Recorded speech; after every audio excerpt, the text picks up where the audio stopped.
Eventually, his friends, unable to tolerate the situation any longer, secretly arranged for me to see him. When I arrived, Baldwin's icy voice came through the partially open door. Just a little thing that comes running whenever I call. You're neither capable nor interesting. Engaging with you feels like lowering myself. I clutched the doorknob but didn't push it open further. Charles, who was standing behind me, quickly tried to explain. Don't take him seriously. He's just talking nonsense because he's drunk. Let me go give him a piece of my mind. He reached for the door, but I held his wrist and shook my head. All I wanted was to understand why Baldwin was so vehemently against marrying me, to the point it had become the talk of our high society circle. Baldwin and I had grown up together, almost like siblings, though we weren't related. Everyone has to marry eventually, so why not me? Now I finally understood. It wasn't that I wasn't good enough or attractive enough. To him, I was nothing more than a pet he'd raised since childhood, something to pass the time or a decoration to keep around. Charles handed me a tissue to wipe my tears, muttering, Darren and the others are just talking rubbish. None of them make sense. Don't mind it. Taking a deep breath, I asked Charles, can you take me home? I don't want to see him anymore. All right, he said. Just as we were about to leave, the door to the private room suddenly opened from the inside. We froze, staring as Darren stood in the doorway, oblivious to the tension. He pulled me inside, explaining that this gathering had been arranged to encourage Baldwin and me to reconcile. Darren seated me across from Baldwin. Even if you're upset with your family, you shouldn't treat Elsie this way, Darren said. She's someone we've all watched grow up. You should talk to her properly and avoid unnecessary misunderstandings. From the moment I entered, Baldwin hadn't looked at me, though the back of his hand gripping his glass was taut with tension. Charles entered the room and quickly signaled to Darren to let it go. Before Charles could pull me out, Baldwin finally spoke. Elsie, why don't you ever listen?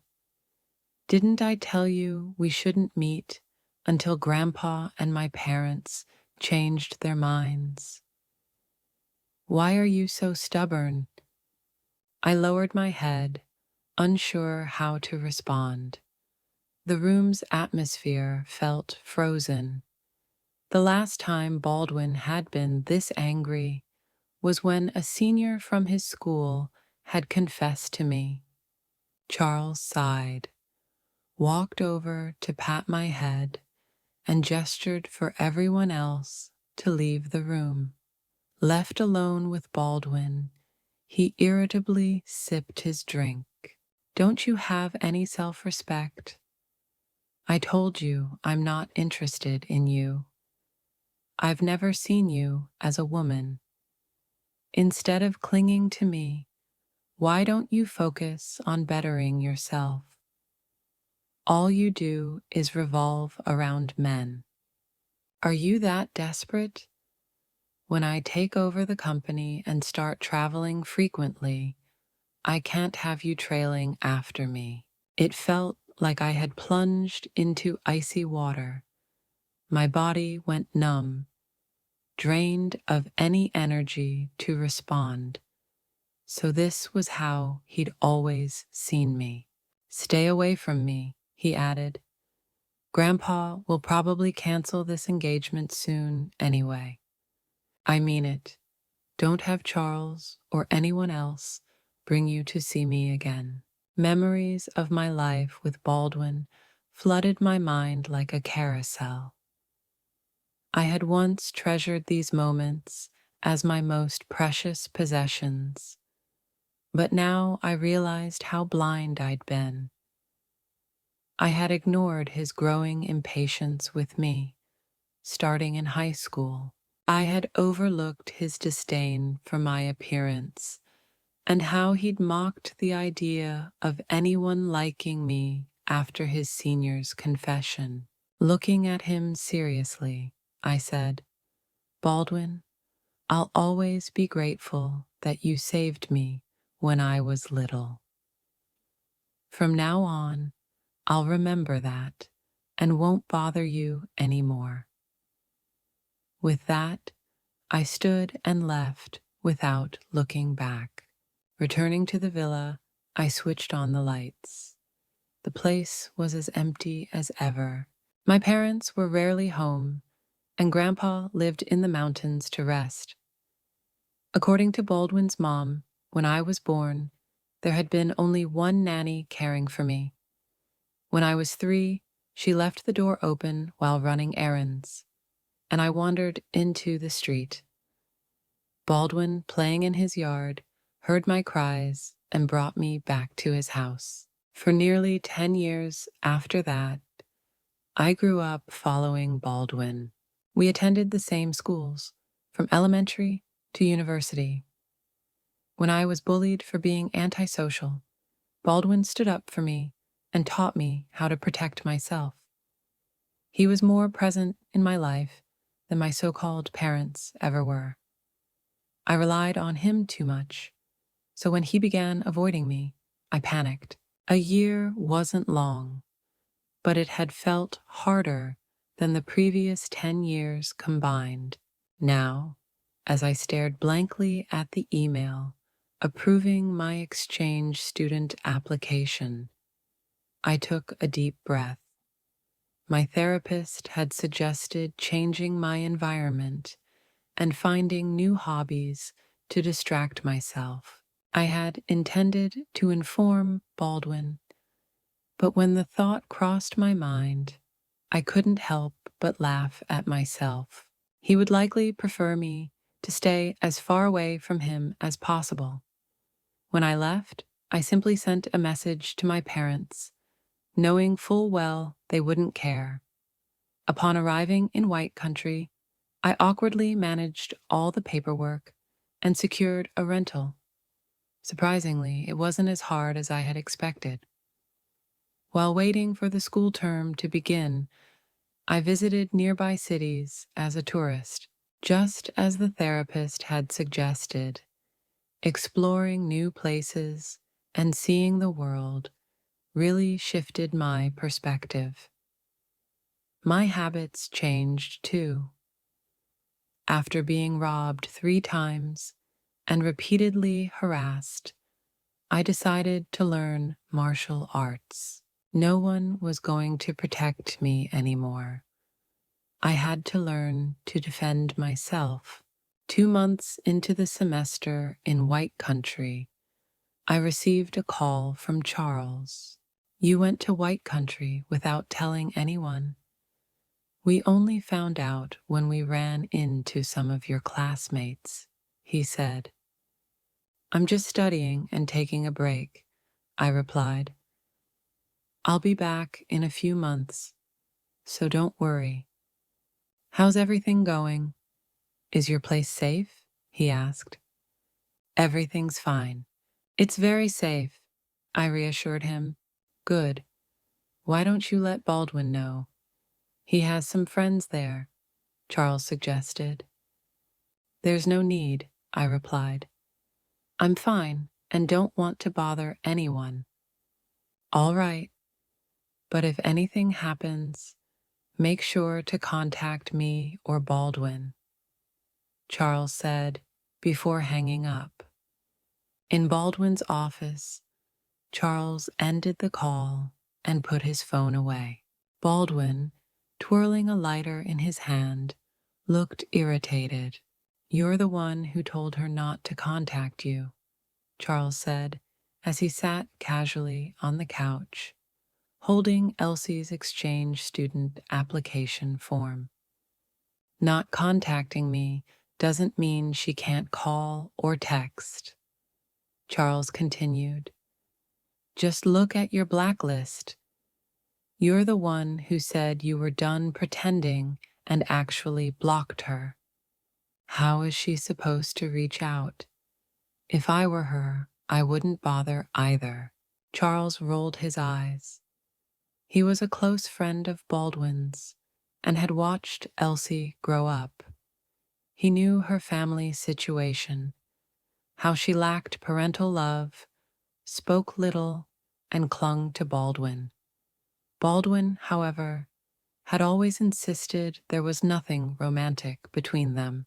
Charles thought to himself that the two needed to work things out on their own and left. After Charles departed, Baldwin rubbed his temple, feeling a knot of frustration he couldn't explain. It was worse than the time he had seen all those portraits of himself in Elsie's studio. Their families had pressured him into an engagement with Elsie, who was still a junior in college and inexperienced in relationships. What could she possibly understand? Baldwin hesitated for a moment before swiping through his phone. He pulled Elsie's contact out of his blacklist. Then he called his secretary, Jessica, into his office. Sir, Elsie went to White Country on her own, Jessica said, raising an eyebrow. A brief look of smugness flickered across her face before she suppressed it. This shows that the tough love approach I suggested is working. Miss Elsie never had proper guidance, and no one corrected her behavior. She's a junior now, yet she still only knows how to revolve around you. How will she ever stand on her own? A girl like that won't grow unless you're firm with her, Jessica explained, smiling. Jessica continued, her going abroad doesn't necessarily mean progress. She might just be playing one of those cat and mouse games from romance novels. I know these tricks. After all, I'm a woman too. If you want her to grow, you need to maintain some distance. Baldwin considered Jessica's words. She's never been far from home, he said. Miss Elsie is a junior in college. What could she possibly not know? I was younger than her when I moved to an unfamiliar city for school. Facing challenges is part of life. Girls don't need to be babied, Jessica replied. Baldwin paused, realizing Jessica had a point. Perhaps Elsie had mistaken familial love for something romantic because of her limited exposure to other men. It was probably time for her to step out on her own. He instructed Jessica to cancel his flight to White Country and returned to his work. At the shooting range, my score had improved since my last session. After nodding at the coach, I set down the M1 rifle and massaged my wrist. I quietly packed my gear, clearing my mind. I had a combat class in the afternoon and needed to get back early. Staying late might mean running into my bothersome neighbor again. As I reached the exit, a tall man approached me. I instinctively lowered my head to avoid him, but he stopped right in front of me. Excuse me, are you Miss Elsie? He asked. Yes, and you are? I replied, curious. The man, dressed in a tailored suit, exuded authority. However, when our eyes met, his imposing demeanor softened. His deep blue eyes were striking. My name is Gordon. I'm a friend of Baldwin's, he said. Oh, is there something I can help you with? I asked. Baldwin mentioned that you're studying here, but he's a bit concerned. He asked me to keep an eye on you. Your apartment isn't very safe, so I've arranged for a better place. Would you like to move? You can call Baldwin to confirm if you want, Gordon offered. He gestured for me to follow him into a nearby cafe, where he dialed a number on his phone. After some polite small talk, he handed me the phone. Hearing Baldwin's familiar voice on the other end made me pause. Gordon's family business has ties to ours, Baldwin said. He'll help you with accommodations and anything else you need while you're there. Steadying myself, I realized that hearing Baldwin's voice felt strangely familiar, almost like old times before he had started avoiding me. Perhaps the time apart or the distance between us had finally begun to change things. I wasn't as devastated as I thought I'd be.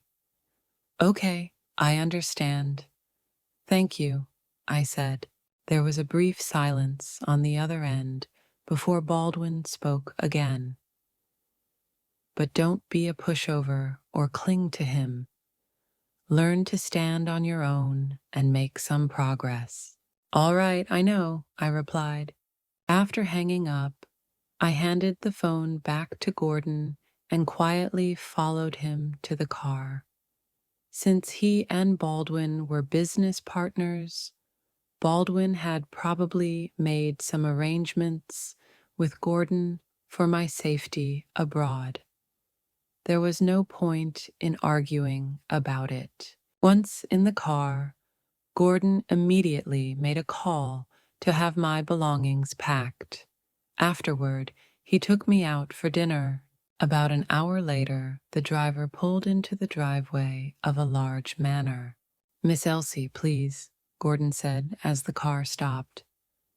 Thank you, I replied, stepping out to see a butler and several maids waiting at the entrance. Gordon motioned for me to follow him inside. There's no need to call me, sir, he said, with a slight smile.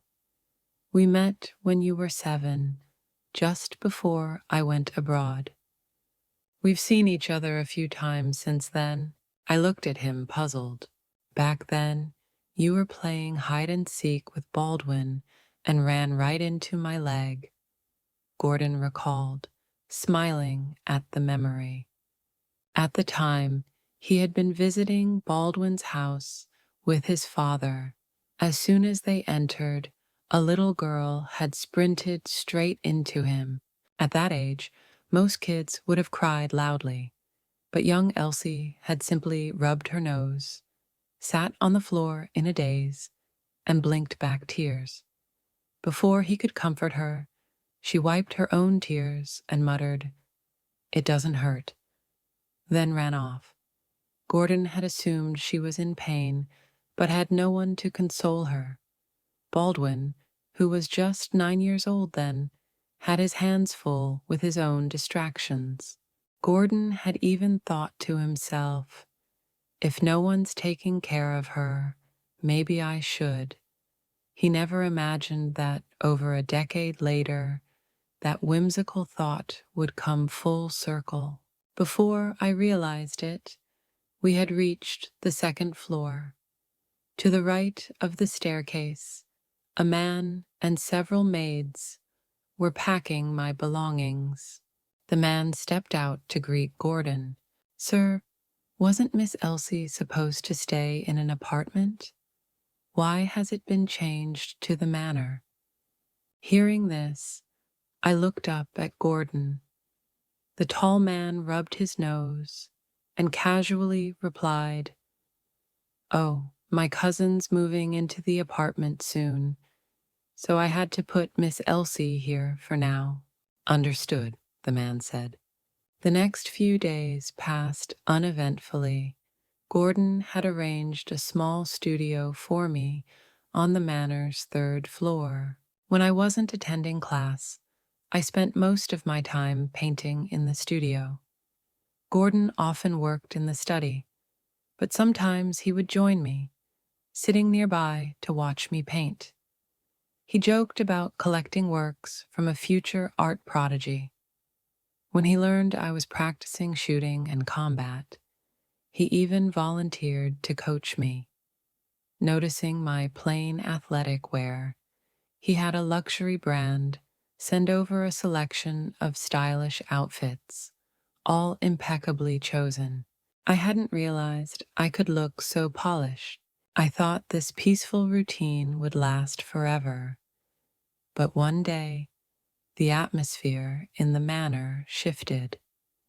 The butler knocked on my door. "Miss Elsie, the manor needs a thorough cleaning. You'll need to stay in a hotel for a few days to a week. The driver and maids will accompany you, so your routine won't be disrupted," he explained. I hesitated, my fingertips grazing the doorframe, before asking, "Will Gordon also be staying at the hotel?" A strange unease welled up in my chest. Could it be that Gordon had grown tired of me after only 3 months? "He's leaving on a business trip. He'll personally pick you up when he returns," the butler replied. Clenching my fists, I forced myself to suppress the bitterness rising within me. "Okay, when do we leave?" "Right now, if you're ready." I nodded, saying I'd change clothes, then closed the door behind me. A faint, bitter smile crept onto my face. It's fine. It's not the first time. Reflecting on the past 3 months with Gordon, I recalled moments when I felt we were kindred spirits. His small, obsessive habits and interpretations of my paintings.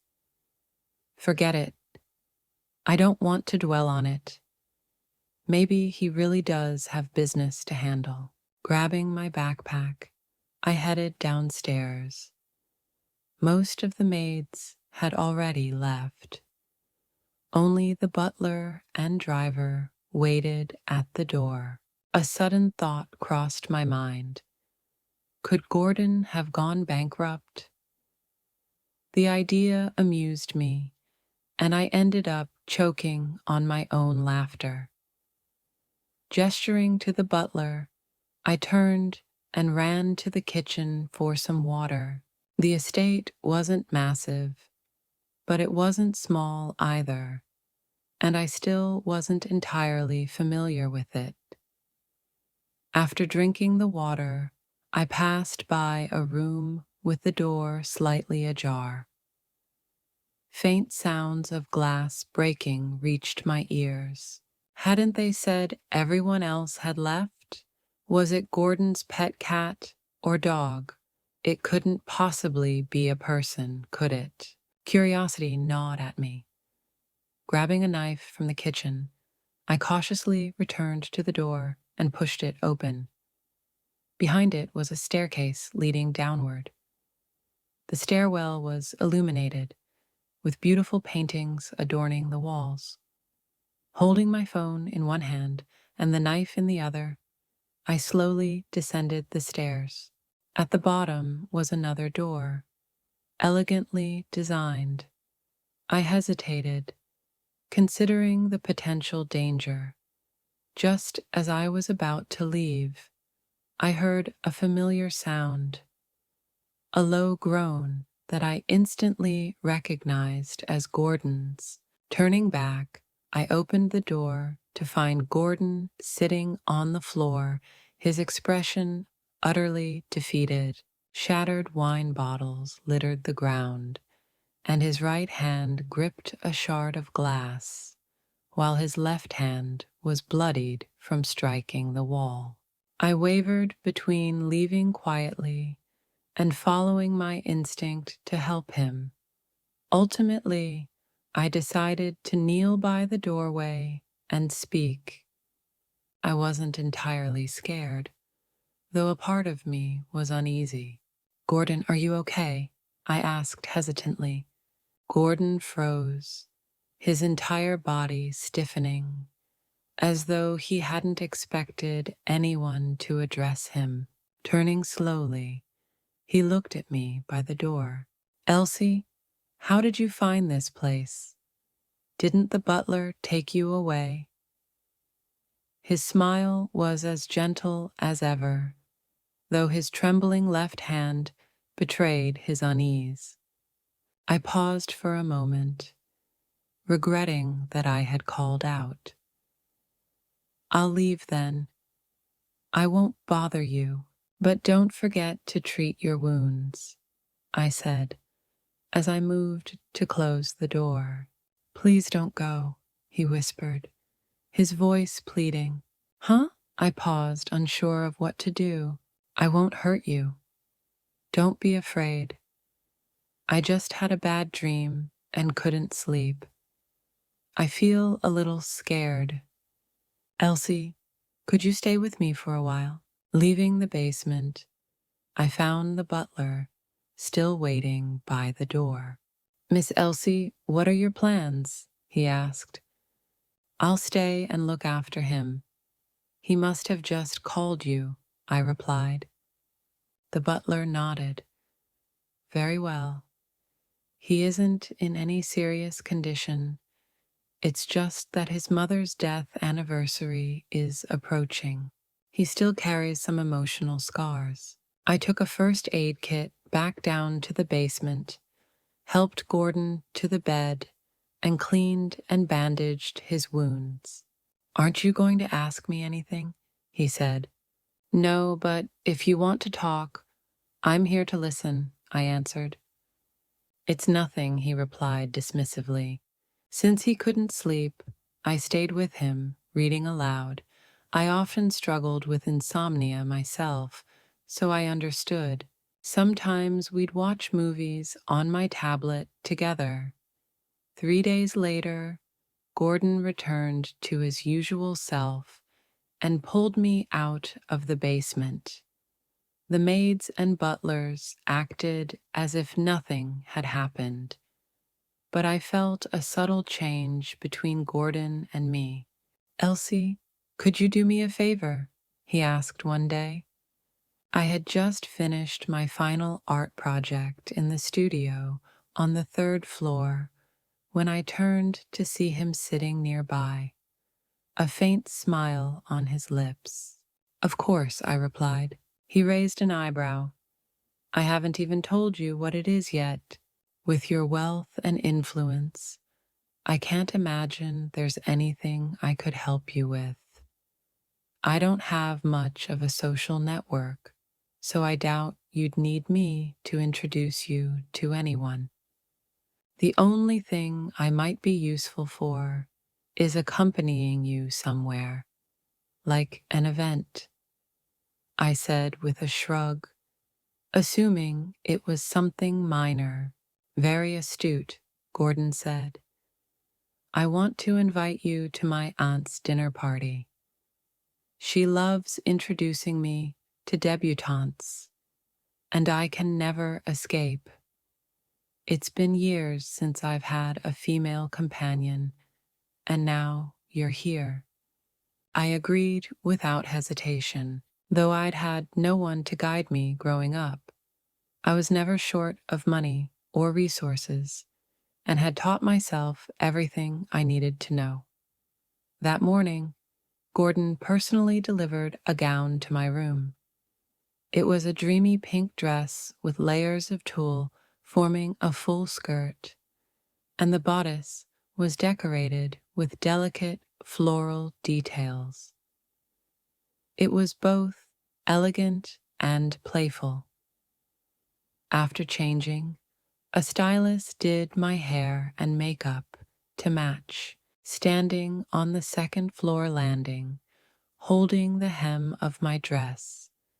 I saw Gordon glance up from the couch when he heard my footsteps. His deep blue eyes widened in surprise, and he couldn't hide his amazement. He quickly walked up the stairs, stopping one step below me. Bowing slightly, he extended his hand. "Beautiful princess, will you join me at the dinner?" he asked. I couldn't help but laugh at how childish he sounded. Placing my hand in his, I let him lead me down the stairs. But before we moved, I noticed he had paused. Confused, I looked up at him.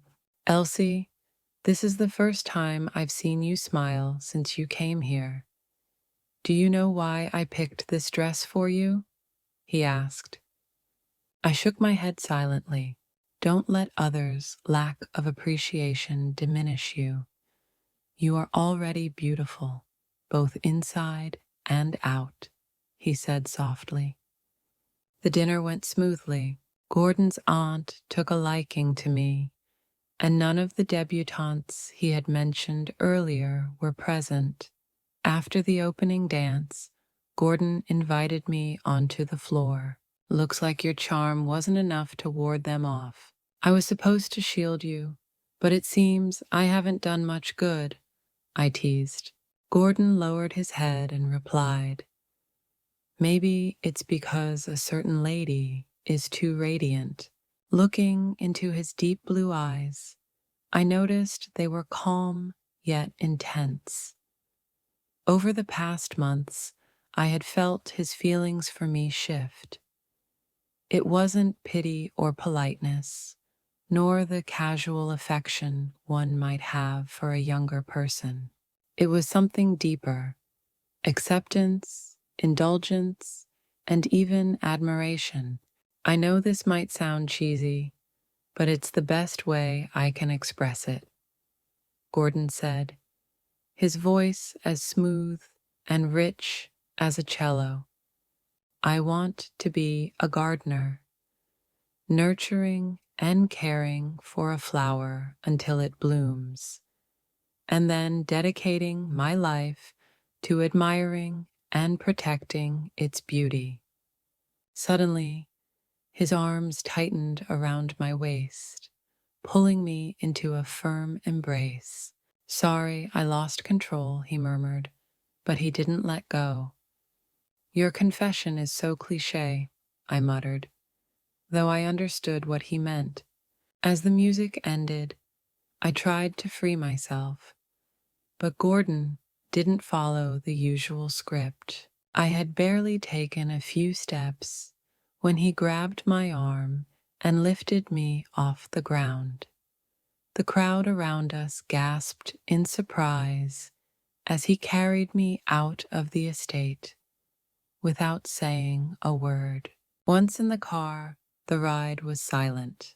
Back at the manor, he picked me up again, gently but resolutely, and carried me through the foyer all the way to the garden center, where he finally set me down. "You didn't reject me," Gordon said, his usual calm demeanor giving way to something more determined. A man who has fought to build his own empire could never truly be the gentle knight you imagined. "So, tell me, what is it that you like about me?" I locked eyes with him, listening as he spoke. "The first time I saw you at the shooting club, I stood outside the door for a long time, watching you. You seemed so delicate, like I could crush you with a single hand. Yet, there was something fierce and mesmerizing about you.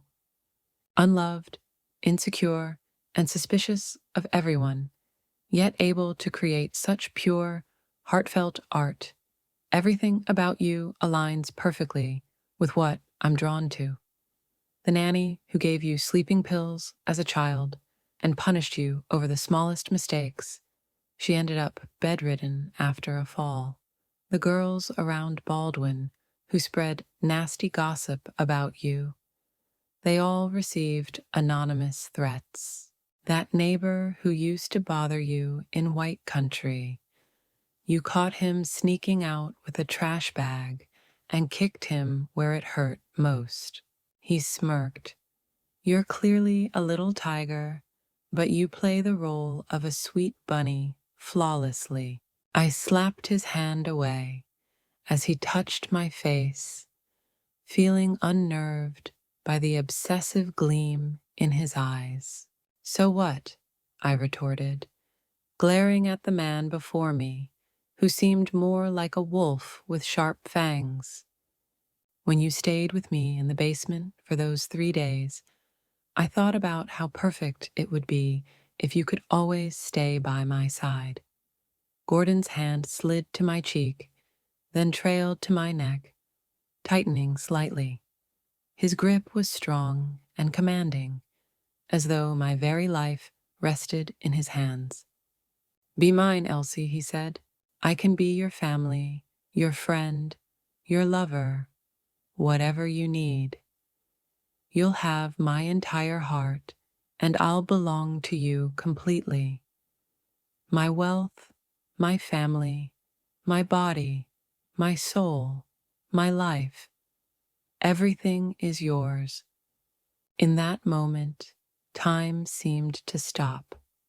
The phrase, all my love, echoed in my mind, and I heard myself whisper, yes. He pulled me into his arms, and his lips claimed mine in a possessive, fervent kiss. It felt as though he was both giving me life and trying to consume my very soul.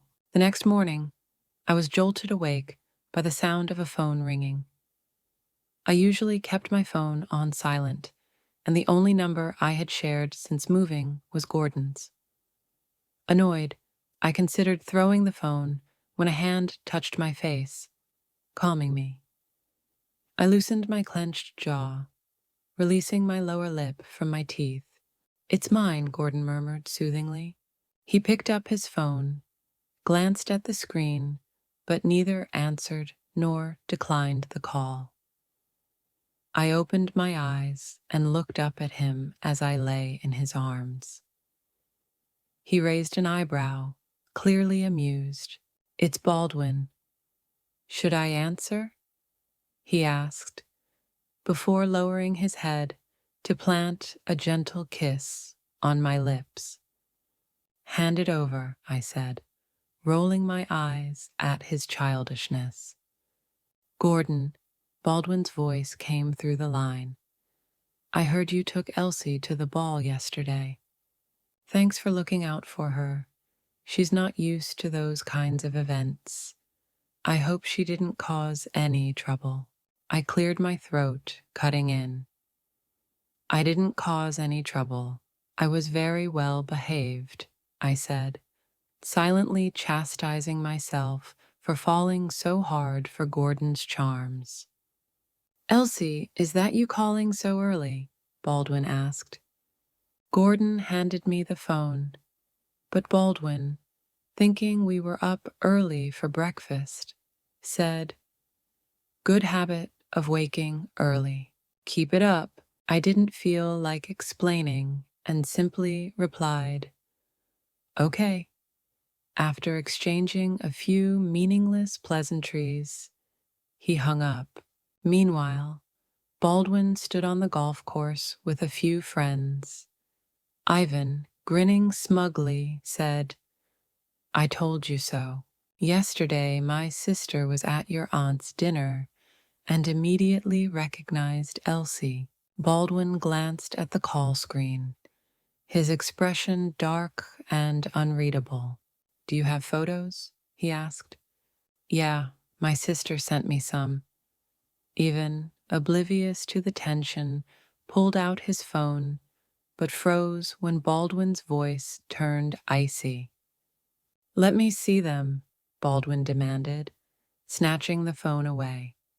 Ivan's sister had sent over 10 photos, including some of Gordon and me entering the event arm in arm, dancing together, and a few of him carrying me as we left. She had also sent messages. These two are definitely together. Mom even said I should meet Gordon, but it looks like he's taken. Honestly, Elsie is gorgeous. If Baldwin hasn't fallen for her by now, he really must see her as a sister. Baldwin's face grew darker with every message. You'd better watch what happens to my phone, or it's going to snap in half, he warned. Ivan scrambled to get his phone back. Charles, who had also seen the photos, tried to lighten the mood. Elsie looked stunning in that gown, and going to parties now, that's progress. Progress? Baldwin growled, swatting Charles's hand off his shoulder. He gritted his teeth, muttering under his breath, Gordon. Back at the estate, the day after Gordon and I confirmed our relationship, he handed me a stack of property transfer documents. They included all the assets in his name, from the estate we were living in to most of his company holdings. My name was written on them. Are you out of your mind? I asked in the study, perched on his lap as I flipped through the paperwork. What if I hadn't agreed to be with you? We're not even married. What if I took everything and disappeared? I teased, looking up at him. Gordon, amused, smiled warmly. I'm crazy about you. We're a perfect match, aren't we? And baby, the way you look surprised. It's adorable, like a little kitten. I'm even thinking about what else I can give you. I quickly covered his mouth before he could finish speaking. So cheesy, I muttered, but deep down I didn't mind. I'd chosen him, so I was willing to spoil him. This will be our home from now on, I added softly as Gordon buried his head in the crook of my neck. The sunlight streamed through the study windows, filling the room with warmth. The air felt almost sweet, and I took a deep breath, savoring it. I had never felt such happiness in my entire life. We had a place to call our own now. We were still lost in our blissful little world when my phone rang again. Ever since Gordon discovered my aversion to ringtones, he had changed all of them to songs he hummed himself. His voice had an oddly soothing effect on me. I glanced at the screen and saw it was a WeChat call from Mother. Don't worry about me. Go ahead and answer, Gordon murmured, planting a kiss behind my ear. I steadied myself and picked up the call. Elsie, when are you coming back to the country? Her sharp voice demanded. In 5 months, I replied evenly. Baldwin's grandfather's birthday is next week. You should attend. Okay, I replied tersely. Are you having issues with Baldwin? She pressed. No, I said simply. Then why is he calling me? Don't bother me with such trivial matters again. She ended the call abruptly, leaving me staring blankly at my phone. What's wrong? Gordon asked, noticing my dazed expression. I think I've stopped feeling sad, I said quietly. I don't even care why she hates me anymore. Gordon turned me to face him, gently stroking my hair before pressing a kiss to my forehead. You're incredible, he said softly. I touched my forehead, and before I realized it, Tears began to fall.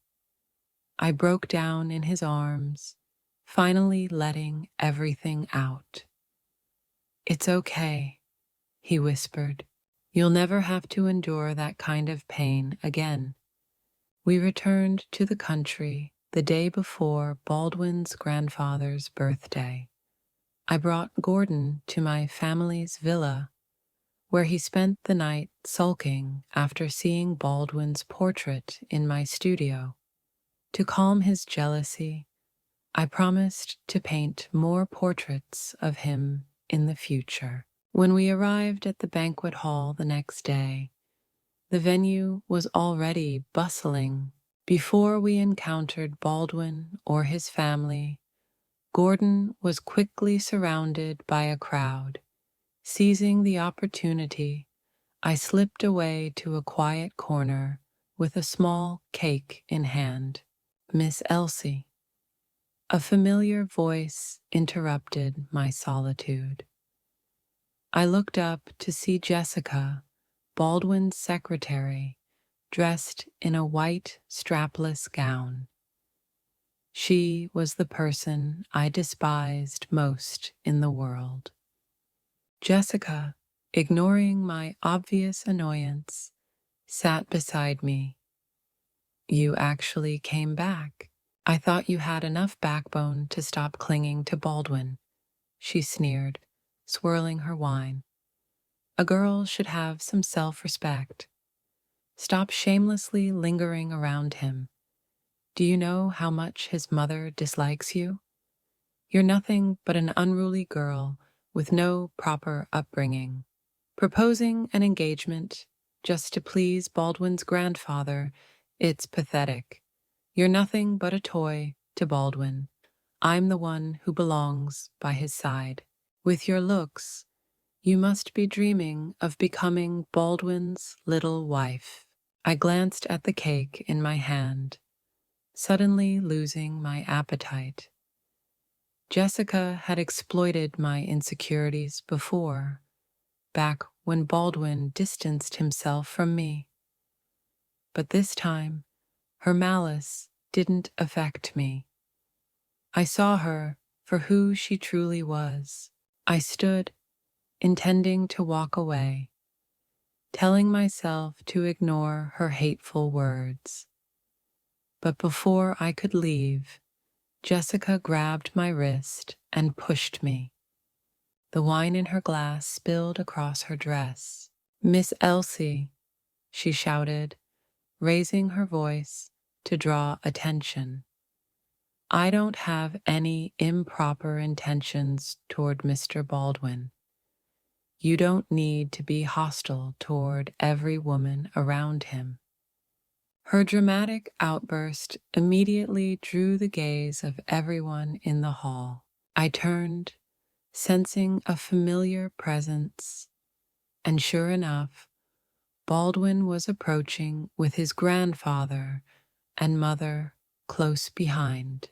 "What's happening now?"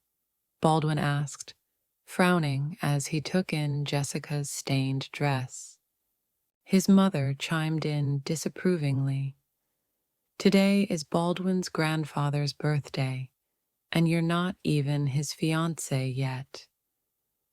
You can't behave like this. Haven't I taught you better? Acting jealous in public, how petty." Baldwin's grandfather, visibly upset, banged his cane on the floor. "You need to reflect on your actions. I'll discipline you on behalf of your grandfather." I stared at them in disbelief. The situation felt like a poorly written soap opera. The cliches were so extreme that even a low-budget drama would be embarrassed to air this scene. I couldn't believe their words. "Elsie!" Gordon's voice rang out as he strode across the hall, his face dark with anger. I quickly grabbed his hand and gave it a reassuring squeeze. "It's fine. I'll handle it." Jessica, feigning innocence, moved to stand behind Baldwin. His mother patted Jessica's hand as if comforting her.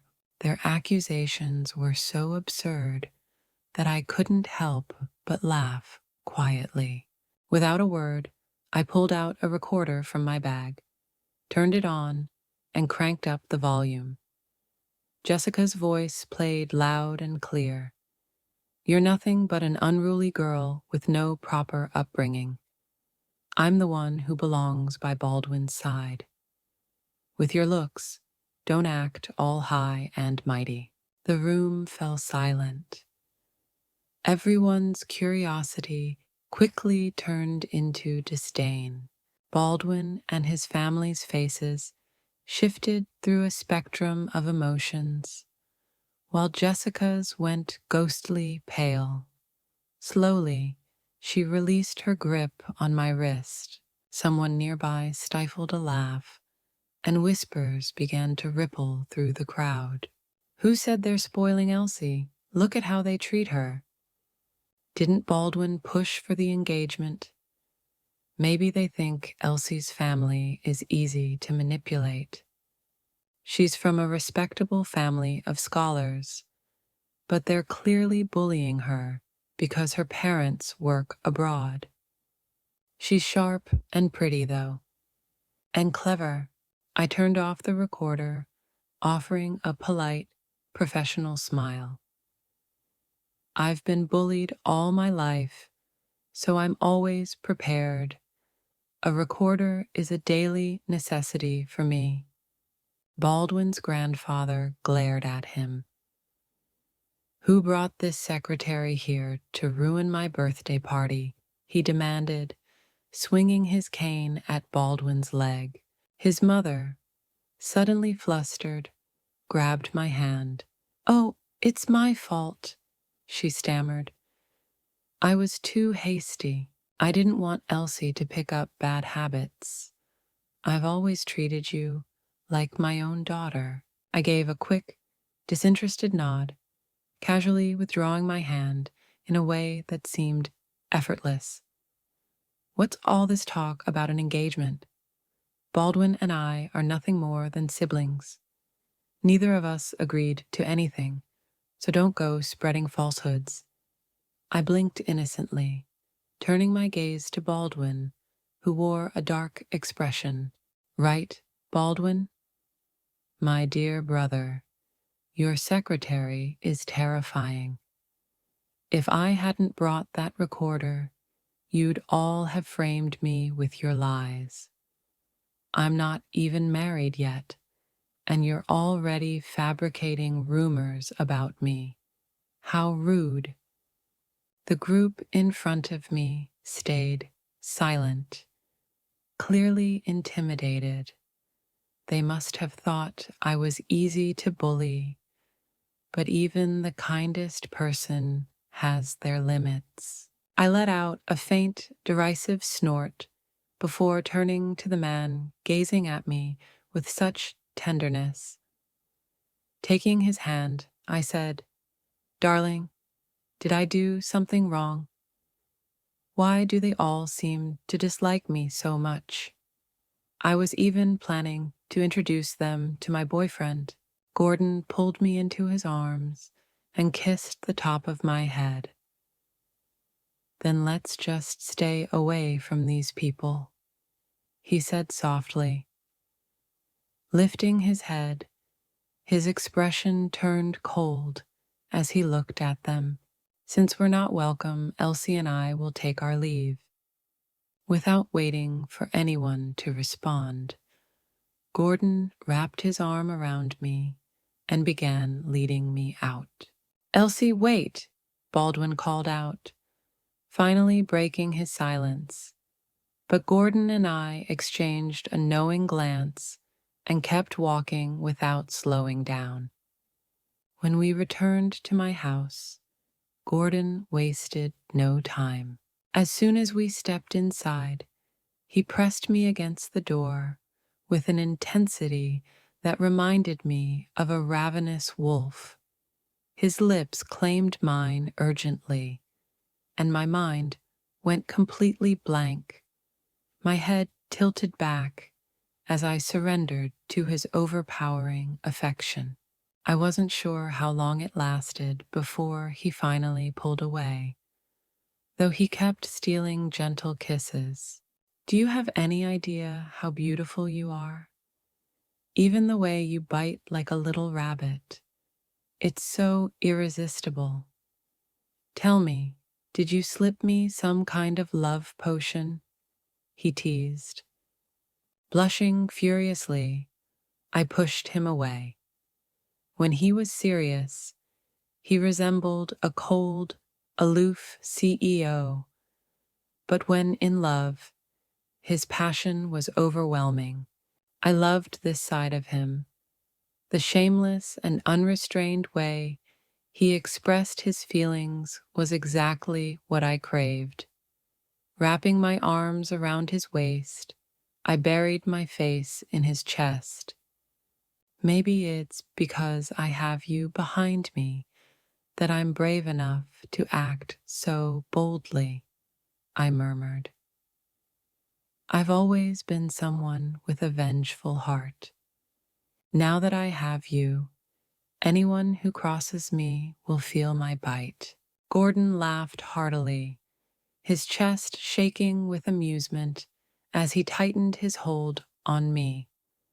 Good. Bite as much as you want. I'll even help you. The next day, I woke up to find it was already noon. Groggy, I freshened up and went downstairs, where I found Gordon in the kitchen, wearing an apron and cooking with practiced ease. Watching him expertly chop vegetables, I couldn't resist sneaking up behind him to wrap my arms around his waist. "Did you sleep well?" he asked, glancing back at me. "Mm-hmm," I replied. "What are you making?" "It'll be ready soon," he said with a small smile. Just as I leaned forward to peek at his work, the doorbell rang. I ran to answer it and found Baldwin standing there. Closing the door behind me, I turned to face him. "I'm sorry about what happened yesterday," Baldwin said in a hoarse voice. If I looked closely, I could see dark circles under his eyes. I nodded, but didn't say it was okay. Here's a thought. If apologies solved everything, why would we need the police? Was there something else? I was about to go back and eat brunch. Were you and Gordon trying to upset me? Don't involve others in our issues. Gordon is a busy man. Don't bother him all the time, Baldwin said, his tone sharp. I looked him straight in the eye and answered seriously. Gordon isn't just anyone. He's my boyfriend. He's my man. Baldwin froze, his eyes widening in disbelief. You and him? His voice rose. Do you even know what you're doing? He's 3 years older than you, I replied, shrugging. And he's 6 years older than me. That's a pretty normal age gap, don't you think? Besides, he doesn't treat me like a child. Still in disbelief, Baldwin frowned and grabbed my arm. No way, he said firmly.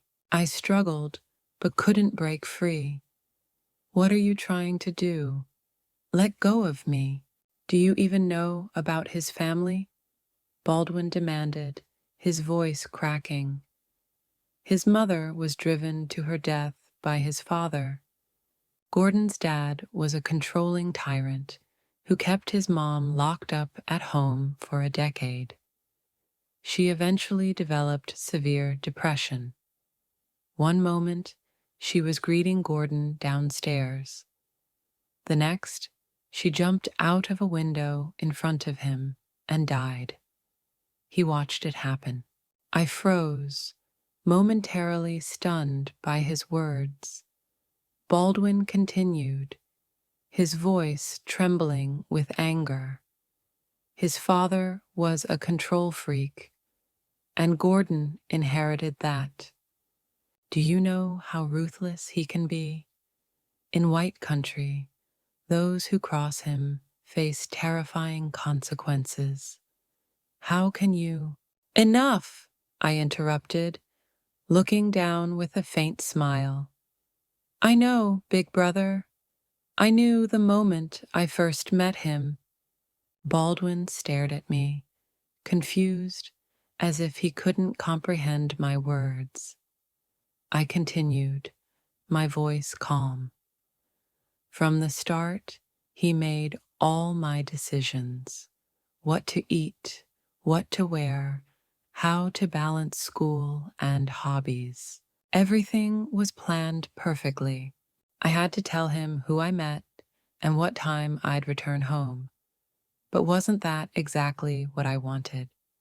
He's a control freak, and I'm naturally anxious. We're a perfect fit. He never minded my clinginess or thought less of me for being antisocial or lacking friends. When I couldn't make decisions, he took charge, gently removing his hand from my shoulder. I thought, Gordon feels like the person I was always meant to find. I used to dream of someone who would make me their priority, love me deeply, and give me a sense of security. Life is short. Why force myself to change when I've met someone who fits me so well? Besides, I can see we're both improving. He's transformed from saying, Elsie must wake up at 7, to Elsie must sleep well before waking up. He encourages me to try anything I want. And even when I fall, he's always there to catch me. My reliance on him gives him a purpose. He's no longer the cold businessman who only chased profit, or the man who used to harm himself and hide in the basement when things didn't go his way. We've become each other's safe place. Thinking about it, all I wanted was to go back to our room and hold him. I used to depend on Baldwin too much, causing him a lot of trouble. I'd feel hurt when he misunderstood me, but I'm still thankful for the care he's shown me since we were kids. After watching Baldwin leave, I opened the door and found Gordon standing less than 10 steps away, looking at his phone. When he heard the door open, he smiled and opened his arms. I laughed and ran into his embrace. "What's this? It smells amazing," I said. Gordon effortlessly lifted me and carried me to the dining room. "Your favorite dish. I added green peppers this time, since your last checkup showed you're anemic and need more iron." "But I don't like green peppers," I pouted. "At least try a bite." I chopped them finely and cooked them until soft. "You won't even notice," he insisted. "Fine, just a little," I relented. "Good girl," he replied with a grin. We didn't rush to return to white country. On a private racetrack in B City, a black sports car raced side by side with a red one.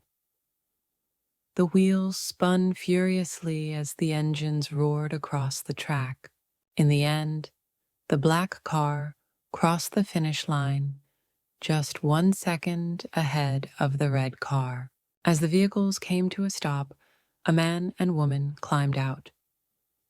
"I won," Gordon announced, leaning casually against the car door and gesturing for me to come closer. I jumped into his arms and playfully bit his neck, tasting the salt of his sweat. Adrenaline still coursing through me, I kissed him passionately. "Next time I'll beat you," I declared.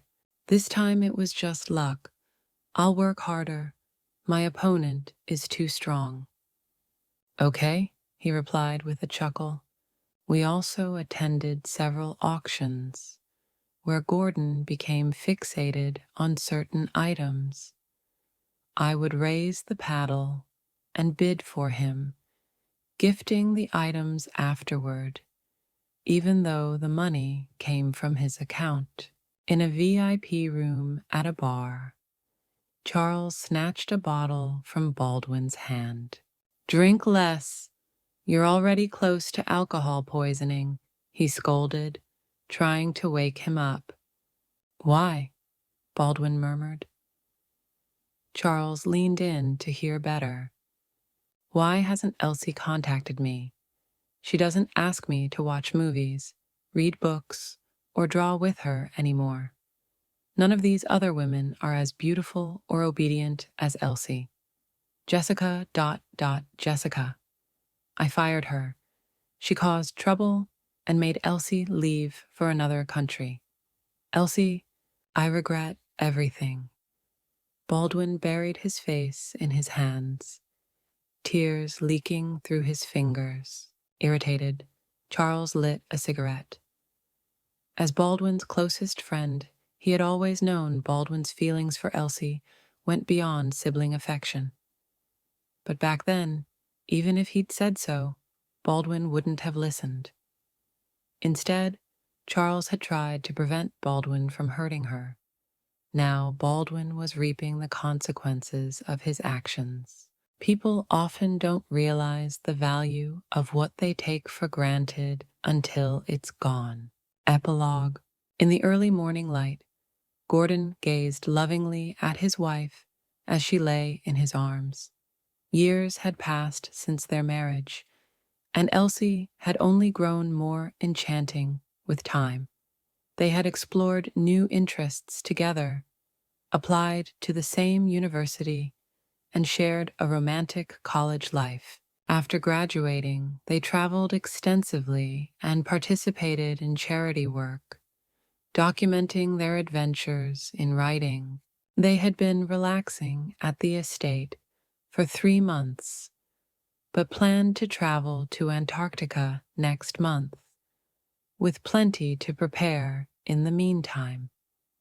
Gordon cherished every moment of it. Over the years, Elsie had completely severed ties with her parents. He'd heard they divorced and started new families, but why her parents never loved her no longer mattered. Some questions are better left unanswered, as knowing the truth wouldn't change the past. It would only create more pain. Baldwin's story was far messier. He had ended up marrying Jessica, which seemed unbelievable. Jessica had drugged Baldwin while he was intoxicated and later disappeared into the countryside. She gave birth to a boy, raised him until he was 5, and then returned to present the child to Baldwin. Under pressure from his grandfather and parents, Baldwin married Jessica, though there was no wedding ceremony. Afterward, Jessica used Baldwin's wealth to support her own family. Eventually, Baldwin discovered that Jessica had 3 younger brothers who exploited their connection as Baldwin's in-laws to wreak havoc on his company. By the time Baldwin realized what was happening, it was too late. Rumor had it that he was now locked in a bitter divorce battle, with Jessica demanding a significant share of his fortune. At one point, Baldwin's mother had obtained Elsie's new phone number, but Gordon intercepted the call. Elsie had entrusted him with managing all her social connections, ensuring no one could disrupt their lives. Checking the time, Gordon realized it was almost time for Elsie to wake up.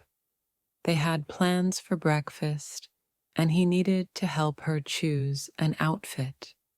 With the wisteria in full bloom outside, matching purple outfits seemed like a perfect choice. Leaning down, Gordon kissed Elsie's forehead.